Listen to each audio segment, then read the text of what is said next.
সে হলো আমার গুরু, যার নাম এই পৃথিবী শুরু। আমার মতো তার কে কে ভক্ত আছো? কমেন্ট বক্সে শুধুমাত্র তারাই একবার হর হর মহাদেব লিখো। হিন্দু ভাই যদি মহাদেবের ভক্ত হতে পারে, আমরা আল্লাহর ভক্ত হতে পারবো না কেন? আল্লাহর জন্য কি আমরা কিছু করতে পারি না? এই ভিডিওটা শেয়ার করে যান আর 1 মিনিট অপেক্ষা করে জুলবার ভিডিওটা দেখে যান। আপনার ধর্ম কোনটি কমেন্টে বলে যান। আসসালামু আলাইকুম। শহর থেকে আমার ভাই আমার জন্য এক গিফট দিছে। গিফটটা কি দেখি। প্রথমত হচ্ছে একটা শার্ট, আলহামদুলিল্লাহ। দ্বিতীয়ত হচ্ছে মেসওয়াক, মাশাআল্লাহ, আমার নবীর সুন্নাত, যা আমার নবী দুনিয়া থেকে পর্দা নেওয়ার আগ পর্যন্ত তার মুখ মুবারকের মধ্যে মেসওয়াক ছিল। এই মেসওয়াক কিন্তু দু অবস্থায় যদি এক ওয়াক্ত নামাজ পড়া হয় 70 টাকার নামাজের সওয়াব, সুবহানাল্লাহ। ভাইকে এটা দেওয়ার জন্য অন্তরস্থল থেকে ধন্যবাদ। আর দ্বিতীয় কি,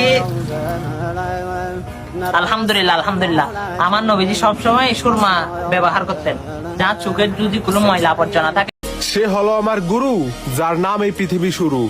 আমার মতো তার কে কে ভক্ত আছো? কমেন্ট বক্সে শুধুমাত্র তারাই একবার হর হর মহাদেব লিখো। হিন্দু ভাই যদি মহাদেবের ভক্ত হতে পারে, আমরা আল্লাহর ভক্ত হতে পারবো না কেন? আল্লাহর জন্য কি আমরা কিছু করতে পারি না? এই ভিডিওটা শেয়ার করে যান আর 1 মিনিট অপেক্ষা করে জুলবার ভিডিওটা দেখে যান। আপনার ধর্ম কোনটি কমেন্টে বলে যান। আসসালামু আলাইকুম। শহর থেকে আমার ভাই আমার জন্য এক গিফট দিছে। গিফটটা কি দেখি। প্রথমত হচ্ছে একটা শার্ট, আলহামদুলিল্লাহ। দ্বিতীয়ত হচ্ছে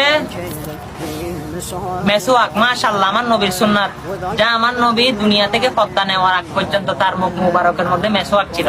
এই মেসওয়াক কিন্তু দু অবস্থায় যদি এক ওয়াক্ত নামাজ পড়া হয় 70 টাকার নামাজের সওয়াব, সুবহানাল্লাহ।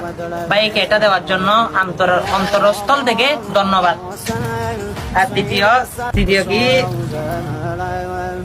আলহামদুলিল্লাহ, আলহামদুলিল্লাহ, আমার নবীজি সবসময় সুরমা ব্যবহার করতেন, যা চোখের যদি কোনো ময়লা আবর্জনা থাকে